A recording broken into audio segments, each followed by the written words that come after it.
Quel plaisir de te voir à Paris, Samuel. Je suis enchanté. Ouais. Merci Laurence. J'imagine que ça te rappelle pas mal de souvenirs. Paris, c'est ma ville. Hein. J'ai vécu 40 ans et je connais un peu tous les quartiers, quoi. Et quand je reviens à Paris, je rentre à la maison en fait. Mmh. Et quand je dis aux gens de la campagne, je vais respirer l'air de Paris, ils me regardent. Et quand maintenant j'arrive gare d'Austerlitz et que je hume, je dis ça y est, je suis chez moi. Mmh. Ouais, Paris, c'est le cœur de tout ce que je suis en fait finalement. C'est-à-dire? C'est à Paris que j'ai vraiment travaillé l'astrologie, que je suis devenu astrologue professionnel. C'est là où j'ai rencontré Jacques Berton, qui m'a enseigné pendant un temps à l'école supérieure d'astrologie de Paris, qui était Les Aptes. Les Aptes, ouais, qui était à Villeurbanne. Ouais. Ah non, à Villeurbanne, non, ça c'est Lyon, c'est encore autre chose. À Rueil-Malmaison, je crois. Non, à Levallois-Perret. Levallois, oui. C'est marrant parce que bien des années plus tard, on habitait avec Mira un temps à Levallois-Perret. Et à chaque fois que je venais, je passais devant l'école de Berton, où j'étais venu bien des années avant. Mais à l'époque, Berton, il donnait des cours en direct. Il fallait se taire parce qu'il enregistrait pour pouvoir ensuite vendre les cassettes par correspondance. Donc il ne fallait pas dire un mot, mais moi je ne pouvais pas m'empêcher d'intervenir pour poser des questions et tout ça. Donc on t'entend sur les cassettes. Et ça s'entend sur les cassettes. Ouais. Ouais. Moi, il m'a toujours eu à la bonne, donc ça se passait bien. D'autant plus que dans tous les... Tu sais, avec Berton,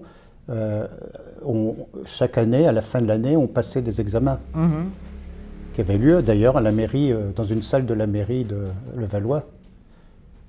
Et donc les deux fois où je suis passé, où j'ai fait l'examen, je suis sorti major. Donc il m'avait la bonne, quoi. Et en quoi consistait cet examen? C'était une étude de thème Alors, on était comme à la fac, tu sais, chacun sur une petite table, et puis pas le droit d'avoir d'éphémérides. À l'époque, il n'y avait pas d'ordinateur, tout ça, donc, mais pas le droit d'éphémérides et tout ça. Il fallait répondre d'abord à un certain nombre de questions qui faisaient partie du cours. Pour des voir questions théoriques. Voilà, des théoriques et tout ça. Et puis après, il y avait un thème blanc, ou un thème aveugle, ça dépend comment on dit. Oui, oui. Et... Je me rappelle, une fois, c'était Camille Flammarion. Enfin, je l'ai su après. Et j'ai cru que c'était le thème de Ramakrishna. Ah oui. Parce que j'avais bien étudié le thème de Ramakrishna, avec une maison 12 importante, tout ça. Donc, je ne me suis pas avancé, je n'ai pas dit que c'était Ramakrishna, tout ça, mais j'ai fait une interprétation dans l'esprit de Ramakrishna. Camille Flammarion, c'était un scientifique, mais en même temps, il était très branché... sur l'ésotérisme. Sur l'ésotérisme et tout ça, donc je ne m'étais pas trompé, pas trop quoi. Et donc j'aime bien cet exercice-là, parce que ça permet de laisser parler aussi l'intuition, pas uniquement le côté technique, quoi. Oui, on devrait le pratiquer. Alors Paris, c'est aussi Germaine Hollet pour moi. Alors comment tu l'as rencontré, Germaine Hollet? À l'époque... C'était encore avant de suivre les cours de Berton. J'habitais rue de Rennes. J'ai fait l'ouverture de la FNAC, tu sais, de la rue de Rennes. Ah bon? 74. Et j'allais régulièrement à la FNAC pour chercher des livres d'astrologie, puisque c'était à côté de chez moi. Et toute l'astrologie qu'il y avait, c'était de l'astrologie très traditionnelle, que j'ai étudiée à fond la caisse. Quoi. André Barbeau. André Barbeau, bon là, c'est entre deux. Oui. Hein, Claire Sant'Agostini, c'était entre deux aussi, tu vois, c'était pas... l'astrologie traditionnelle, Hadès, Jules Evenot, Antares, tous ces gens-là. Bon, je les ai étudiés, parce qu'au niveau de la technique, ça nourrit. Mais ce qu'ils en déduisaient ne me satisfaisait pas. Enfin, ils en déduisaient rien du tout. Ils disaient, voilà, il y a tel et tel aspect. C'est bon ou mauvais. Voilà, c'est bon ou mauvais, bénéfique, maléfique, tout ça. Et moi, à la même époque, parallèlement à l'astrologie, j'étais dans Jung, déjà dans le yoga et les enseignements de l'Inde, et toutes les formes de spiritualité, et puis toute forme d'ésotérisme, je dirais Li King, les tarots, tout ça, enfin tu vois, comme on a tous fait finalement. Ouais. Le pendule. Ouais. Et je disais, mais cette astrologie, je lis Jung, qui parle du processus d'individuation, qui parle de la réalisation du soi, etc. J'ai dit, mais là, je ne le vois pas dans l'astrologie. Pourtant, le thème, il devrait nous révéler ça. Mhm. Et un jour, j'ai acheté les éphémérides Chacornac. Tu te rappelles peut-être des éphémérides Ouais, Chacornac, ouais, c'était les éditions traditionnelles de Mhm. Saint-Michel, ouais, ouais, près de Notre-Dame. ouais, ouais, Hein? ouais. Fameuse. Des vieux souvenirs. Et puis dans les éphémérides Chacornac, il y avait des articles d'astrologues, enfin tout ça.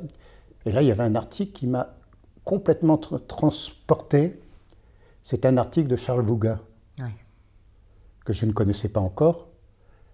Et cet article, je dis, voilà quelqu'un qui fait de l'astrologie comme moi j'ai envie de faire, qui parle de l'évolution de la conscience, de la transformation de soi et tout. Et donc, quand j'ai lu cet article, j'étais vraiment transporté, quoi. Et à la fin, il y avait marqué, pour tout renseignement, appelez Germaine Ollet, Jasmin, tu sais à l'époque, Jasmin, rue du Rannag, tout ça. Je prends aussitôt mon téléphone, Ouais. je l'appelle, et je dis bien, vous êtes bien Madame Ollet? Elle me dit, oui, mon ami. Elle me dit, j'étais en train de partir quand le téléphone a sonné, donc je suis revenu. Alors, je lui dis, la découverte que je viens de faire, je dis, il faut absolument que je vous rencontre.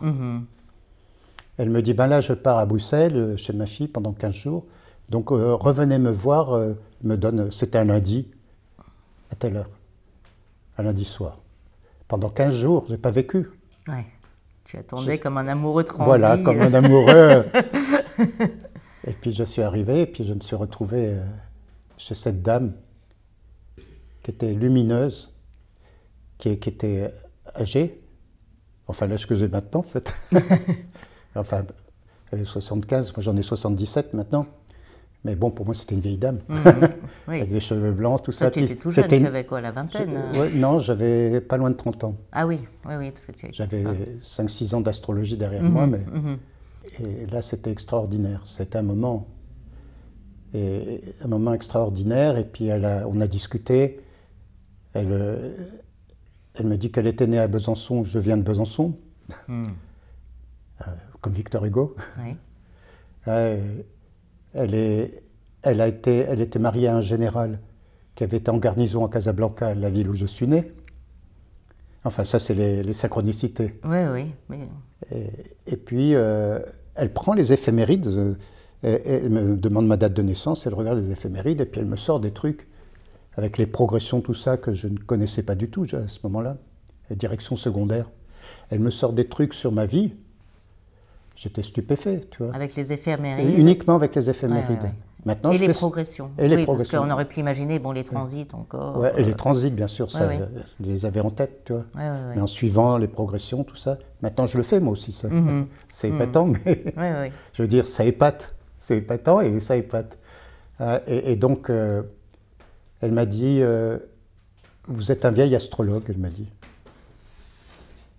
Vous venez à la source, vous venez vous ressourcer quoi, avec moi. Je vais vous enseigner. Elle m'appelait Bon Maillon. Bon Maillon, elle m'appelait toujours Bon Maillon, parce que c'est de la chaîne, tu sais.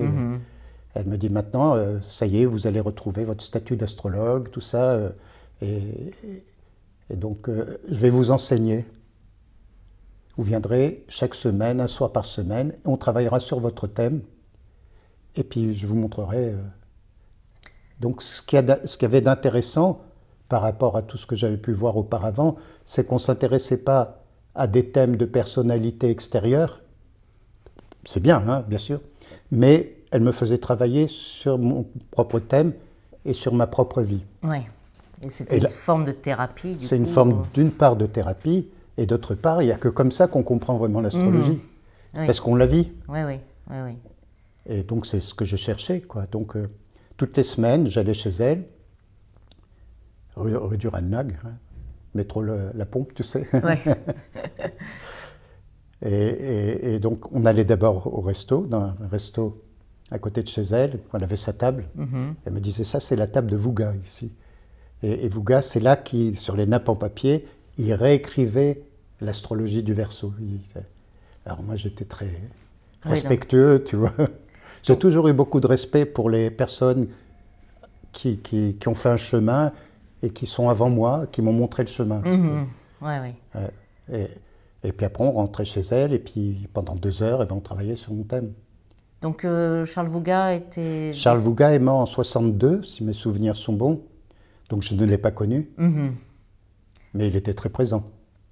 Alors il y avait un fauteuil d'ailleurs dans la pièce, le fauteuil de Charles. Il ne fallait pas s'asseoir dessus parce que Charles était là. Mais c'était évident. Et Charles Vouga, quel a été son parcours à lui? Est-ce qu'il... Alors, Charles Vouga, il est né à New York, en fait, à la fin du 19e siècle. Il était plus ou moins dans la théosophie, dans ces choses-là, tu vois. Il était américain et suisse, en fait, il était. Mais il a beaucoup enseigné à Paris.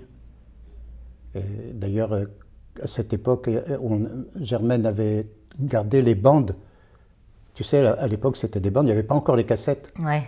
Donc des bandes d'enregistrement. Elle avait gardé les bandes, et puis ce qu'elle voulait faire, c'est retranscrire les conférences de Charles et en faire des livres, ce qu'on a fait d'ailleurs. Une astrologie pour l'art du Verseau, par exemple. Un livre qui est un composé de différentes conférences, mais c'est extraordinaire.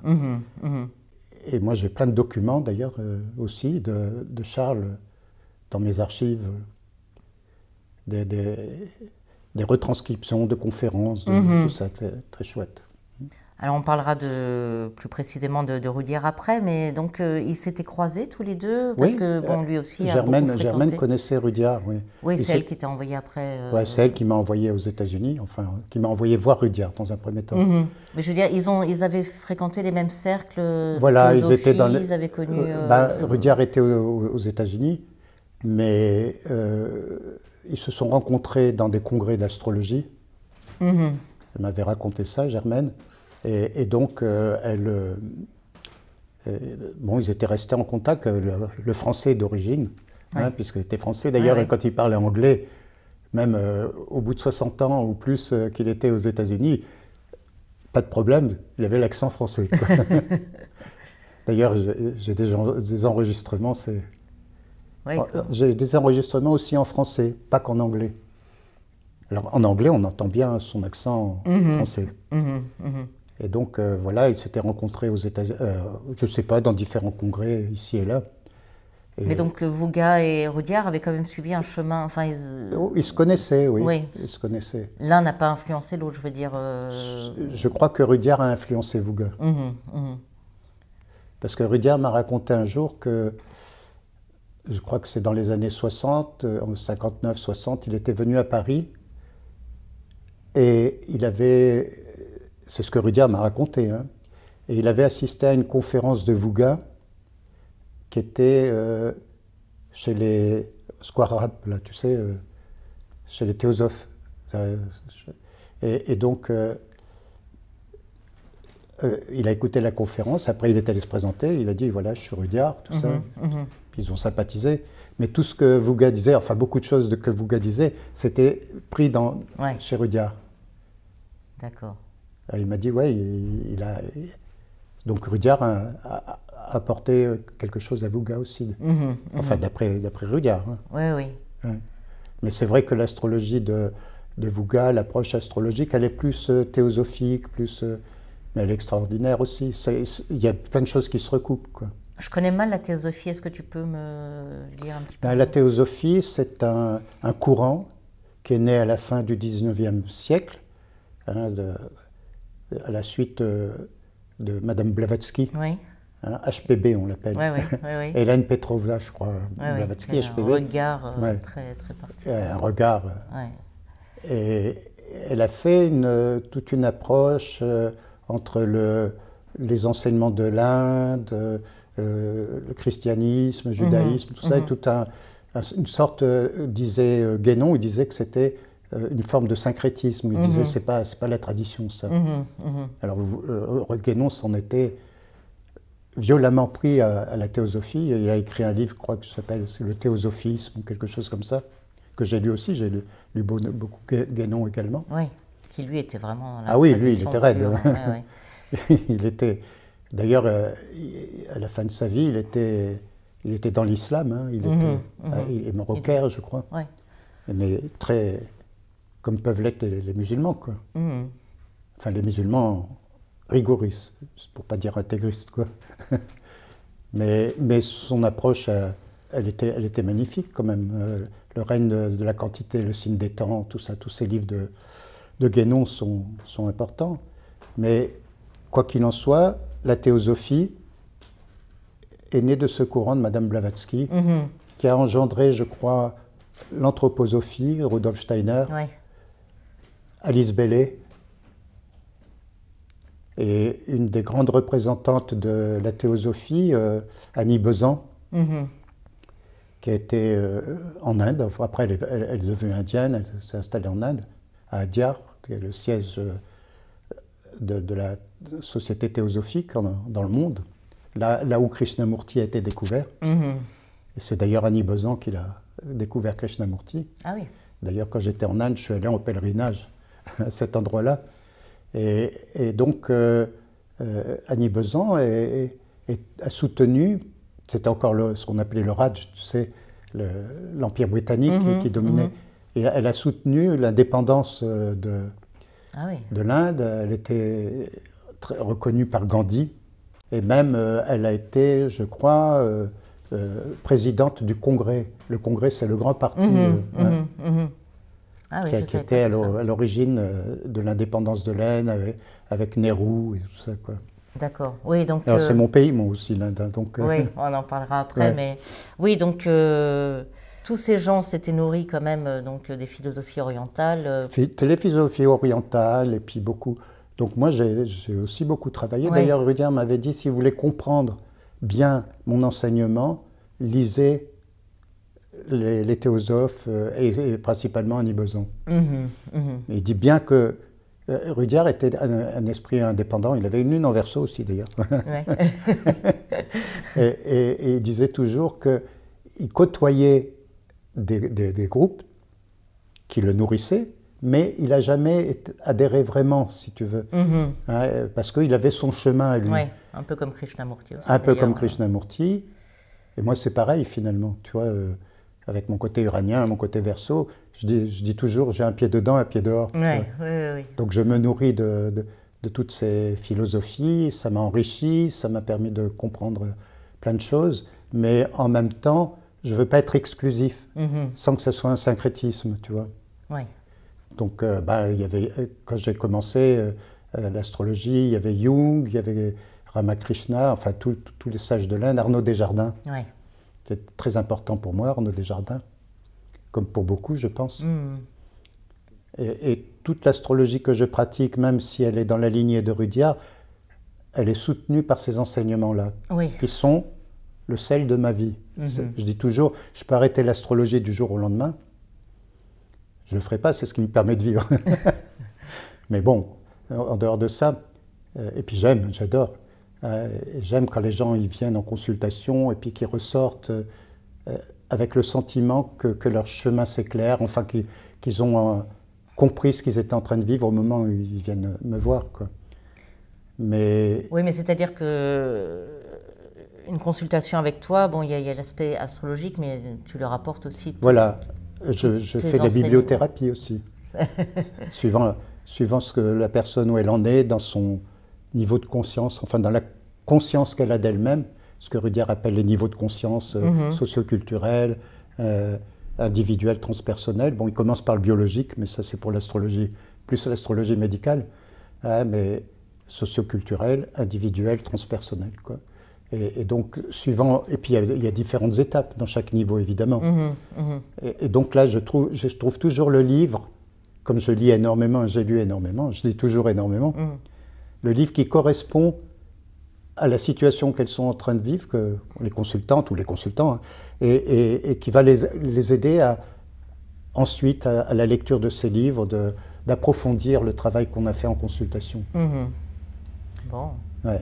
Ou bien de la filmothérapie aussi. Il m'arrivait de citer des films de Woody Allen, de Alice. Tu as vu Alice? Oui, oui. Ça, c'est le passage du socioculturel à l'individuel, Alice. Ou bien Un jour sans fin. Aussi, pour ça, c'est très connu. Un autre que j'aime bien aussi, que je recommande quand les gens sont en train de basculer, à propos d'Henri. Ah, je ne le connais pas celui-là. Something About Henry. Ah, ça me dit quelque chose. C'est un film avec un acteur que j'adore aussi, celui qui jouait dans Star Wars. Enfin, il y en a eu plein dans Star Wars, mais Solo. Comment j'allais dire Harrison, mais c'est pas Harrison Ford. Oui, c'est ça, Harrison Ford. Et je pensais, du coup, ça me m'amenait George Harrison et tout ça. Mais Harrison Ford, à propos d'Henri, ça c'est un film qu'il faut voir. D'accord. C'est le basculement d'un individu qui était dans le socioculturel, identifié aux valeurs socioculturelles, mais un avocat new-yorkais, tu sais, comme ils peuvent être avec les dents longues et tout. Et puis un jour, il y arrive un incident et il perd la mémoire. Il a failli mourir, il est dans le coma pendant un certain temps, et il perd la mémoire. Et il revient, bien sûr, mais il ne sait plus qui il est. Et il est gentil. Et il fait des recherches sur lui, qui il était avant. Et après, il dit, mais je ne m'aimais pas comme j'étais avant. Parce qu'il avait fait tout un chemin. Ah ben, je ne vais pas rentrer dedans, parce que c'est des anecdotes, mais c'est... Alors ça amène d'une manière vivante aussi les livres, bien sûr. Les films, tout ça, ça peut amener personnes... des prises de conscience. Tu vois, par exemple, quand je vois des parents qui m'amènent un enfant qui est très marqué par Mars, qui est très hyperactif, tout ça, je leur dis, il fait du sport. Hein, tu sais, le truc de Gauquelin, Mars à l'ascendant ou Mars au milieu du ciel, c'est des sportifs ou des militaires. Et effectivement, hein, les 90% font du sport ou en esprit sportif, ou s'ils ne font pas du sport, tu vois. En tout cas, tu vois, speed. Hein, et quand il m'amène l'enfant, je demande s'il fait du sport. Je dis, faites-lui faire du sport. Et puis il y en a je dis, mais faites-lui faire du sport d'abord pour canaliser toute cette énergie martienne, pour qu'elle aille dans le bon sens, qu'elle ne soit pas explosive et qu'elle parte justement dans tous les sens. Et je leur dis, ça serait bien qu'ils fassent un art martial. Alors je leur donne à voir comme film Karate Kid. Ah. Alors c'est la sauce américaine, tout ça, mais il montre bien la distinction entre le karaté, et c'est valable pour tous les arts martiaux, tel qu'on le pratique en Occident, où on s'est coupé de la dimension spirituelle. Et ça aide vraiment, tu vois, parce que ça montre qu'il y a une autre dimension, même si c'est à la sauce américaine. Comment ça peut être, les Américains? À propos d'Henri Miller aussi a joué un grand rôle dans ta découverte de l'astrologie. Henri Miller a été le déclencheur de ce que je suis maintenant, finalement. Parce que j'ai fait des études universitaires et tout, j'ai fait Sciences Po, à la côté, rue Saint-Guillaume. Enfin, en partie parce qu'au départ c'était à Strasbourg, mais j'ai fait ce qu'on appelait à l'époque, je crois qu'on ne peut plus l'appeler comme ça d'ailleurs. Les humanités. La PrEP ENA. Et j'ai fait Sciences Po. Pardon, on l'appelle on appelait la PrEP ENA, c'est-à-dire la préparation, l'École nationale d'administration. C'était l'étape suivante. Parcours classique, Sciences Po ENA. Donc j'ai fait Sciences Po, j'ai fait du droit, après je suis monté à Paris, j'ai fait l'Institut français de presse, et j'étais doctorant en sciences politiques à Panthéon, là où sont les grands hommes. Tu as remarqué que l'entrée de Panthéon, de la fac du Panthéon, hein, Panthéon-Sorbonne, donne sur le parvis du Panthéon. Donc là, j'étais doctorant en sciences politiques, mais déjà et depuis toujours, j'étais dedans parce qu'il fallait bien, c'était le cursus, quoi. Puis il fallait contenter les parents, malgré tout. Et bien que j'étais un révolté et tout ça, j'ai suivi le cursus, j'ai fait psycho, sociaux, tout ça aussi. Mais ce qui m'intéressait, c'était l'art d'une manière générale, la littérature, la poésie, la peinture. Donc ça, c'était, la littérature, c'était mon fil conducteur. Hein. Victor Hugo, commencé par Victor Hugo, qui m'a ouvert les portes en lisant, quand j'avais 10 ans, dans la bibliothèque verte, les Misérables. Ouais. Je dis, je vais être comme Jean le Valjean. Et donc, il est toujours là, Victor Hugo. En plus, étant à Besançon, au lycée Victor Hugo, passant tous les jours devant la statue de Victor Hugo, que je saluais en passant. Mais Victor Hugo et d'autres, toute la littérature classique, Balzac, Chateaubriand, oui, qui était important à une époque aussi. Mémoire d'outre-tombe. Oui, Mémoire d'outre-tombe. beaucoup dans ton livre. Ouais. Chateaubriand.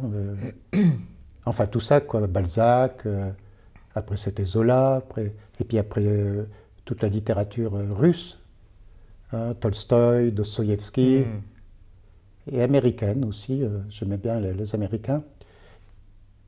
Et un jour, j'ai commencé à lire Henry Miller. Henry. et donc, là, ça a été une révélation. Il était Capricorne, ascendant Bélier. Toujours vif et joyeux, il disait. Et il raconte sa vie, en fait. Mais d'une manière tout à fait magistrale. Alors, il y a tout un pan de la littérature d'Henry Miller que les personnes qui ne connaissent pas vraiment son œuvre voient comme la sexualité, tout ça, qui joue un rôle important, effectivement, surtout à l'époque où il a écrit. Il a été l'amant d'Anaïs Nin, hein, et d'autres. Hein. Mais moi, ce qui m'a intéressé plus particulièrement, c'est vrai qu'on avait la même roue des maisons, avec, il était ascendant Bélier, je suis ascendant Bélier, on a la même roue des maisons. Je ne sais plus s'il avait le nœud en Scorpion, mais je me rappelle qu'il avait Mars, maître d'ascendant, conjoint à la Lune en Scorpion. Donc la sexualité en 8, tu vois. Mais c'est pas ça qui m'intéressait. Enfin, si, quand même. Soyons honnêtes. Soyons honnêtes. Ne suis dans Scorpion, quand même, en 8. Mais c'était la manière dont il traduisait sa vie en termes de spiritualité. Que sa vie, c'était un chemin de quête, de connaissance. Et il citait... D'ailleurs, il a été au début de... Il a suivi des cours avec les théosophes. Lui aussi. Oui, du côté de New York, là où il était. Puis après, il a vécu en France pendant 4-5 ans. Et donc, j'ai tout laissé tomber en lisant. Il parlait de Krishnamurti, il parlait de Jésus, de Bouddha, tout ça. Des gens qui étaient pas dans mon répertoire encore. Oui. Ou bien que je vivais peut-être d'une manière négative, parce que j'étais un bon produit de la République, tu vois, un enfant de la République, laïque, républicaine, etc., que je suis toujours d'ailleurs. Mais... Oui, et puis la politique t'a quand même toujours intéressé. Et j'étais dans la politique, toujours, oui. C'est pour ça que j'ai fait Sciences Po, d'ailleurs. Et donc... La sociologie aussi, tu parles aussi beaucoup d'Edgar Morin. Edgar Morin, oui, c'est mon maître de sociologie, je le cite souvent. Ce sont des êtres hors normes quand même, qui ne rentrent pas dans des cadres spécifiques. D'ailleurs, les sociologues purs et durs ne considèrent pas Edgar Morin comme un sociologue. Hein, c'est une pièce rapportée.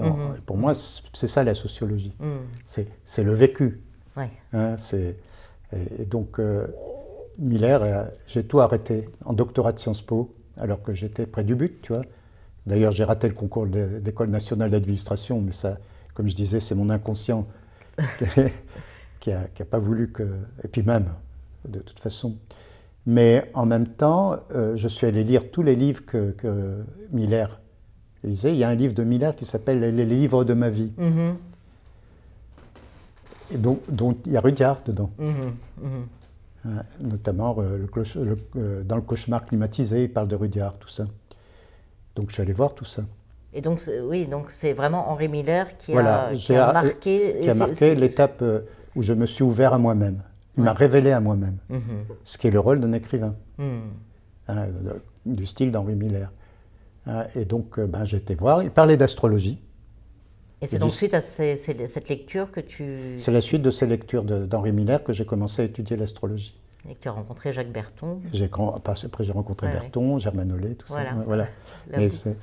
Et il y avait un livre Jacqueline Langman, qui m'a servi de base pour la consultation au départ, qui s'appelle Henri Miller et son destin. Je ne sais pas si on le trouve encore maintenant. Et donc, elle analyse le thème de Miller, bon, d'une façon assez traditionnelle finalement, mais c'était intéressant parce que j'apprenais les bases aussi. Et puis comment tout ça se goupillait, comme dans une horloge. Hein. Et donc, et dans la marge, il y a des annotations de Miller, parce que Miller vivait à Paris, hein, à cette époque-là. Il avait été voir Jacqueline Langman, qui lui avait fait son thème, donc une astrologue de l'époque, et il notait et puis il commentait dans la marge. Ouais, c'était longtemps mon livre de chevet, d'astrologie, ouais, entre autres.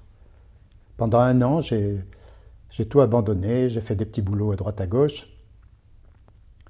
Et puis, j'étais dans Paris, sur les traces d'Henri Miller.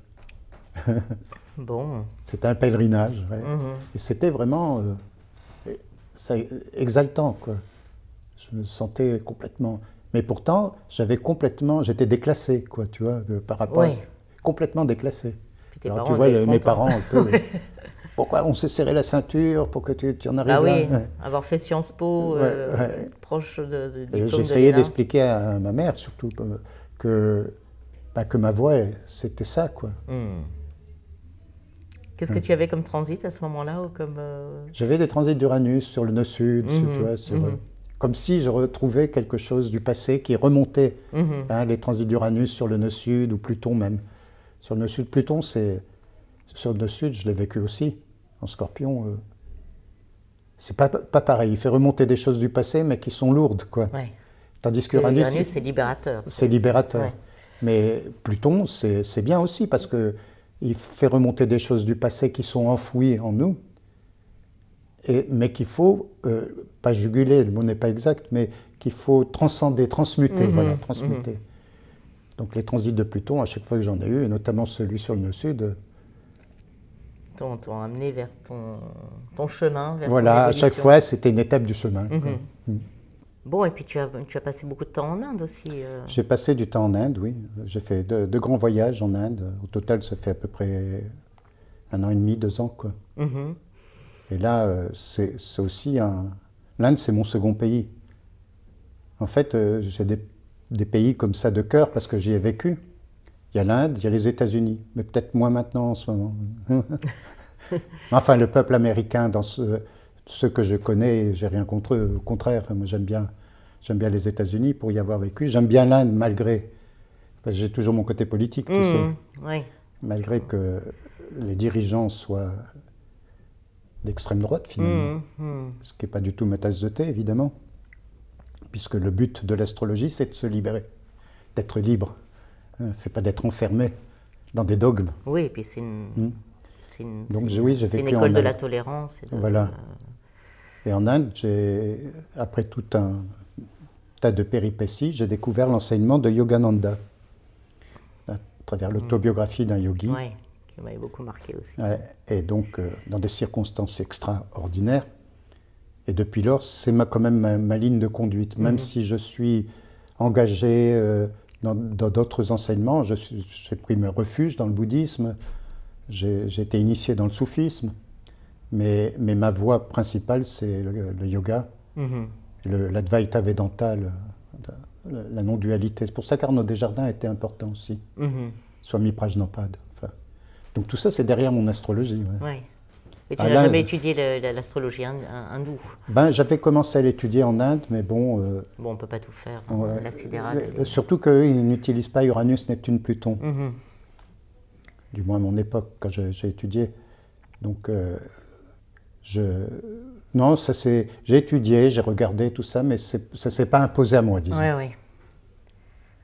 Et comme j'étais bien avancé en astrologie occidentale, telle que je la pratiquais moi après avec l'aide de Germaine Hollet, et puis après Rudyard, c'était ça qui me passionnait le plus. Donc la philosophie de l'Inde,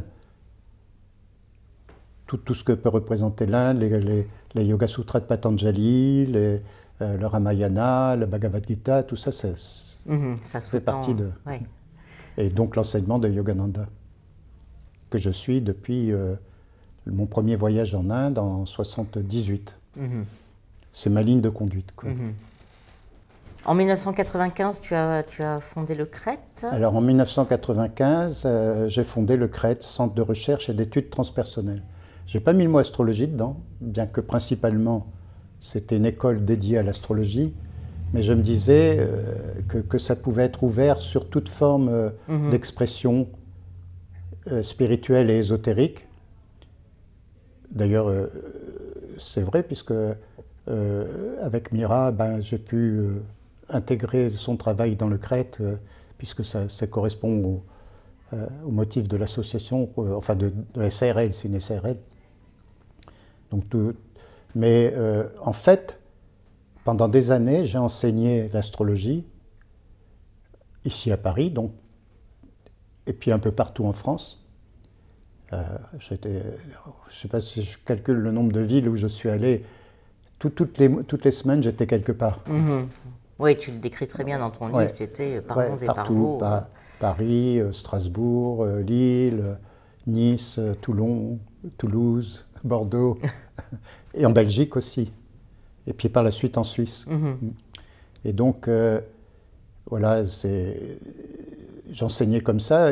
Ici à Paris, j'avais un groupe qui me suivait pendant des années. Et donc, j'avais un week-end tous les mois avec eux. Et donc, d'une année à l'autre, on programmait ce qu'on allait faire l'année suivante. Donc, on se disait, tiens, cette année, on va faire Saturne, et puis après, on va faire les maisons, après, on va faire les progressions. Il n'y avait pas de continuité. On passait du coq à l'âne, finalement. Mais pourquoi pas? C'était bien, moi, ça m'arrangeait bien. Oui, c'était un petit peu à la demande des élèves. Voilà, c'était à la demande des élèves, et puis on discutait. Moi, j'ai toujours été très consensuel. Qu'est-ce que vous voulez qu'on étudie, hein? Je ne vais pas vous imposer. Et puis, je donnais des séminaires d'été un peu partout. Puis, un couple qui me suivait depuis un certain temps déjà, un jour, ils m'ont dit, qui était plus âgé que moi d'ailleurs, ils m'ont dit, tu sais, Samuel, ça serait bien que tu donnes une formation structurée, suivie, qui est étape par étape, et pas qu'il soit dispersé comme ça. Ah, j'ai dit non, pas du tout. Trop uranien, des petits liens. Ah, uranien, oui. Je dis, ça va être galère, quoi. Parce que ça demande toute une organisation, ça demande toute une autre manière de faire et d'être que là, je me contentais, j'étais bien. J'allais à tel endroit, on me donnait mon chèque en partant, et puis jusqu'au week-end suivant, je n'avais pas à m'occuper de la suite, si tu veux. Bien que je gardais, et j'ai toujours gardé, les personnes que je rencontrais qui suivaient plus régulièrement sont devenues des amis. Ce qui fait que j'ai des amis un peu partout, finalement. Mais ce qui m'a arrangé, c'est que le dimanche soir, on terminait le séminaire, tranquille, quoi. Et là, on t'a demandé de et là, ça demandait autre chose. Un travail très saturnien. Et donc, c'était en 95, l'année où est née ma fille, d'ailleurs, aussi, où Mars est devenu direct. Ton Mars rétrograde. Mon Mars rétrograde est devenu direct. Et ses amis m'ont dit, mais oui, c'est ça que tu devrais faire. Alors, j'ai vu avec les autres, ils m'ont dit, ouais, ce serait génial, tu devrais faire ça, tout ça. J'ai dit, ouais, mais quel boulot. Bon, et puis en réfléchissant, je me suis dit, ouais, ils ont raison, quoi. Ouais. Donc là, tu as structuré tes cours. Donc j'ai restructuré mes cours, je leur ai donné une forme, j'ai fait un cursus sur 4 ans. Au départ, c'était sur 5 ans, après je me suis dit 5 ans, c'est déjà pas mal, 4 ans, c'est déjà pas mal, 5 ans, ça pourrait être trop, mais en fait, il faudrait 10 ans. Bien sûr. Ouais, donc j'ai structuré tout ça, on est reparti des signes, des maisons, des planètes, des aspects, etc., première année. Mais ce que j'ai proposé, c'est que chaque étudiant travaille sur son propre thème.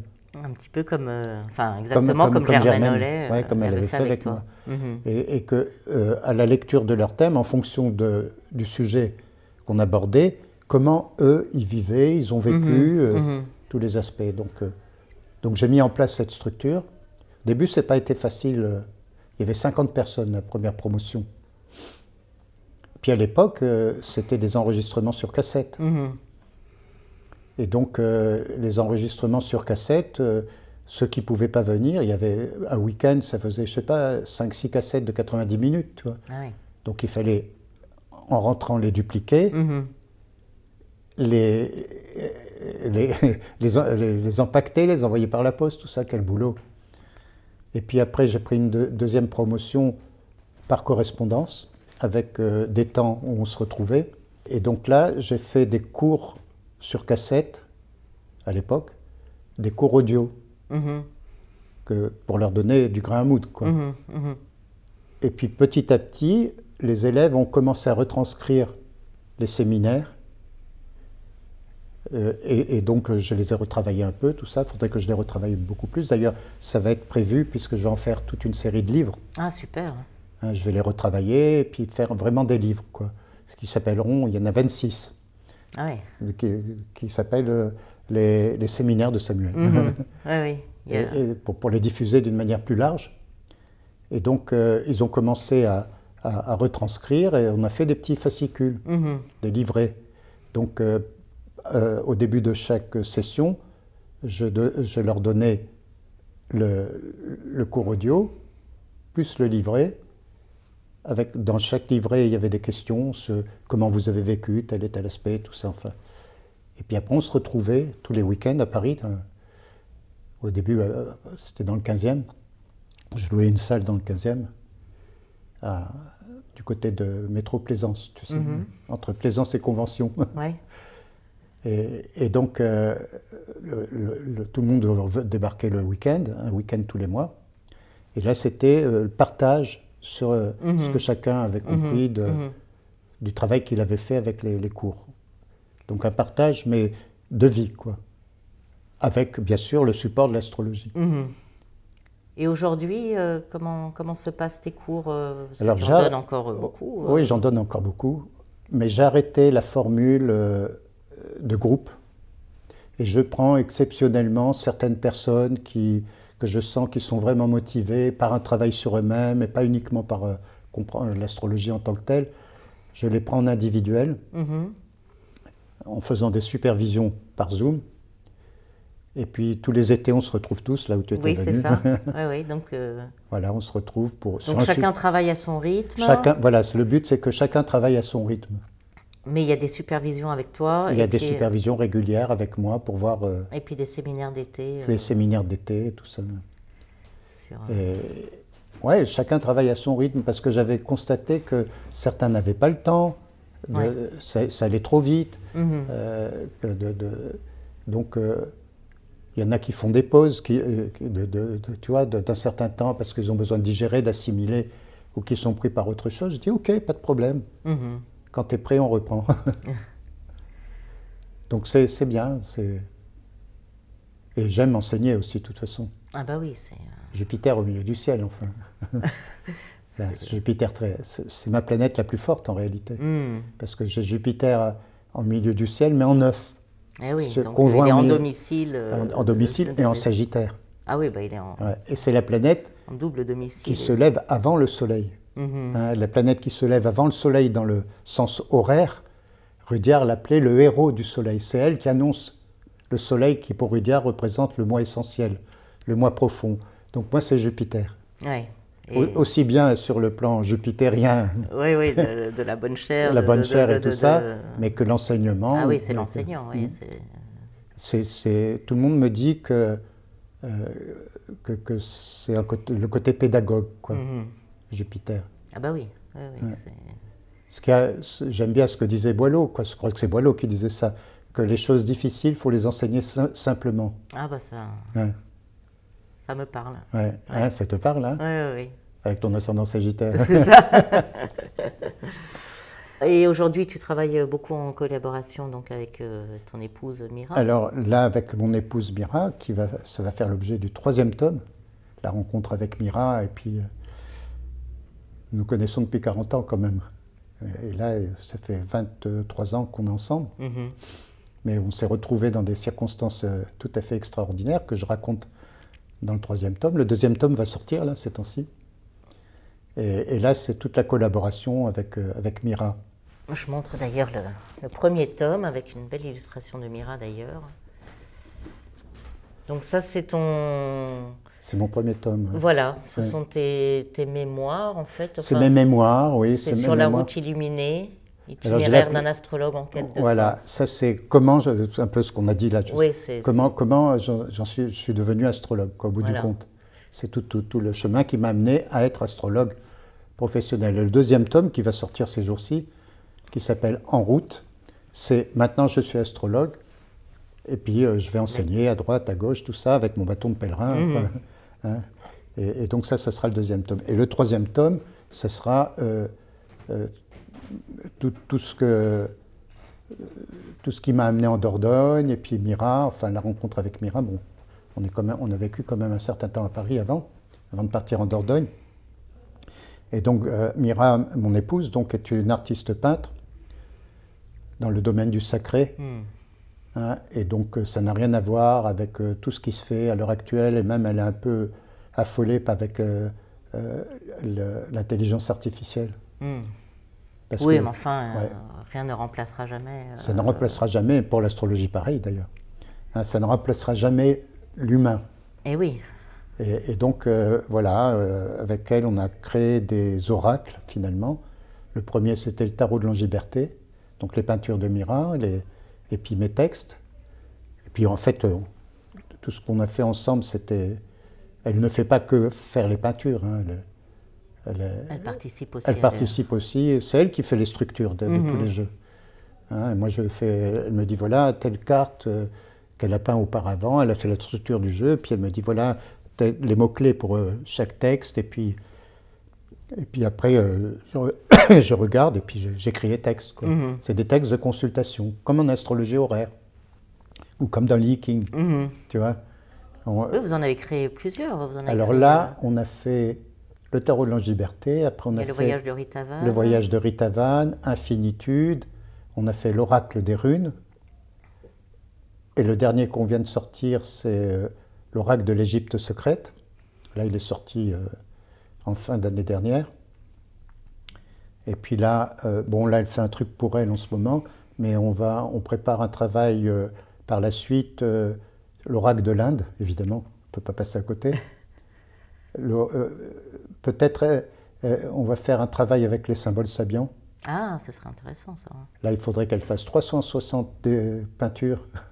Donc, est-ce qu'on aura le temps de faire tout ça? Mais c'est des projets qu'on a, on verra bien ce qu'on peut faire. Hein. Donc, bon, mais vu que donc avec elle, c'est un travail, on est en osmose totale, quoi. Dans tout ce qu'on fait, dans tout ce qu'on entreprend. Oui, donc ça, ça doit t'occuper. Ah ben, j'en ai pris du matin au soir.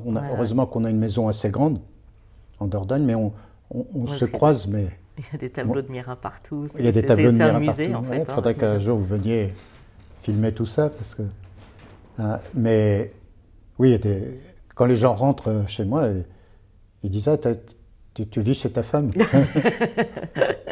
Je dis non, c'est chez moi, c'est parce que j'aime bien, je suis premier supporter, quoi, premier fan. Et donc voilà, toutes ces peintures et tout ce qu'on fait, et aussi tout ce dont j'ai parlé, l'Inde, les théosophes, Krishnamurti, elle est en plein dedans. Quand on s'est rencontrés, on avait tous nos livres en double, par exemple. Donc on est complètement branchés pareil, quoi. Ah, c'était une rencontre extraordinaire. Bon, ben on a hâte de lire ça dans ton troisième tome. Ouais, qui est en cours d'élaboration, d'écriture. Et as-tu d'autres projets en cours? Alors, il y en a des tonnes. Hein. Bon, il y a ceux que j'ai évoqués avec Mira, hein, de toute façon. Mais là, j'ai l'intention, c'est déjà bien avancé, de publier toute la correspondance que j'ai eue avec Rudyard avant le temps que j'ai passé près de lui, et puis après, jusqu'à sa mort, quoi. Donc il y a des choses très intéressantes d'un point de vue astrologique, et puis d'un point de vue de connaître Rudyard. Oui. Et donc ça, c'est fait. D'ailleurs, pour m'inciter à avancer, Mira, elle a fait déjà toutes les couvertures de tous mes livres à venir. Bon, bah, il n'y a plus qu'à mettre ça en forme. Et puis il y a encore un livre qui va sortir, je pense, d'ici la fin de l'année, qui s'appelle « Approche de l'astrologie humaniste et transpersonnelle », où je reprends dans ce livre un certain nombre de conférences que j'ai faites dans différents endroits, des retranscriptions, des interviews qu'on a fait de moi, des articles que j'ai écrits dans différentes revues. Donc ça une approche, quoi. D'ailleurs, dedans, il y a un échange avec André Barbeau, chez Fabrice Pascot. Que nous saluons au passage. Ouais, qu'on salue au passage, évidemment. Et c'est Fabrice qui avait mis ça en place. Il m'avait dit, Barbeau veut te rencontrer pour parler de Rudyard. Ah. Ouais. Donc j'étais chez Fabrice, on était allé, rue Pavée. Hein. Ouais. et donc il y avait Barbeau, puis, parce qu'il ne comprenait pas bien la philosophie de Rudyard. Enfin, il trouvait que c'était pas vraiment... C'était neptunien, quoi. Oui, oui, oui. En discutant, j'ai bien montré déjà que j'avais bien les bases en astrologie traditionnelle. Donc j'ai étalé mes connaissances en et puis on a discuté, il y a plein d'échanges, c'est passionnant, quoi, pour l'histoire de l'astrologie. Eh oui. Bon, ben c'est... Voilà, ça s'appelle l'approche de l'astrologie humaniste et transpersonnelle. Et puis le livre sur Rudyard, ça s'appelle L'homme semence, la correspondance. Donc les peintures de Mira qui sont, les couvertures, elles sont extraordinaires. Il y a une date de sortie de prévue? Je ne sais pas, il faut travailler, quoi. Je suis très très pris, on est pris du matin au soir, hein, de toute façon. Mais celui sur le recensement d'articles et tout ça, il est quasiment prêt, donc il devrait sortir d'ici la fin de l'année. Rudyard, il faut encore que je scanne un certain nombre de choses. Et puis tu nous promets aussi dans ce livre-là de le reprendre aussi, mais d'un point de vue astrologique, ça serait passionnant. Alors, là, j'ai essayé de ne pas trop aborder l'astrologie en tant que telle, bien que pour expliquer certains moments de ma vie, il fallait que j'y fasse allusion, mais je ne suis pas rentré dans la technique. Et je m'étais dit que ça serait bien d'avoir comment on appelle ça, un compagnon, tu sais, un livre qui uniquement à partir de mon thème est très astrologique cette fois-ci, en disant voilà tel épisode que vous trouverez dans tel chapitre, voilà ce qui s'est passé astrologiquement. Oui, ce serait génial. Ça c'est un projet, mais il y en a tellement que... Et en plus les consultations, les cours, tout ça, ça prend tellement de temps. Mais bon, ça avance petit à petit. Eh bien écoute, c'est super, on a hâte de lire tout ça. Merci.